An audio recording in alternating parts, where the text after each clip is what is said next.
சேவகா என்று திருநீறு அணிவார்க்கு மேவ வாராதே வினை.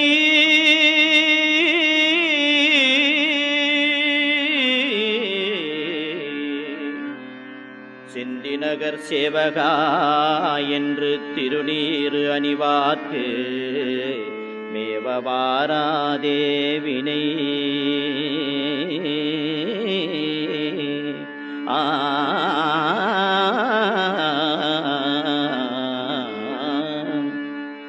வந்த வினையும் வருகின்ற வல்வினையும் கந்தன் என்று சொல்ல கலங்குமே.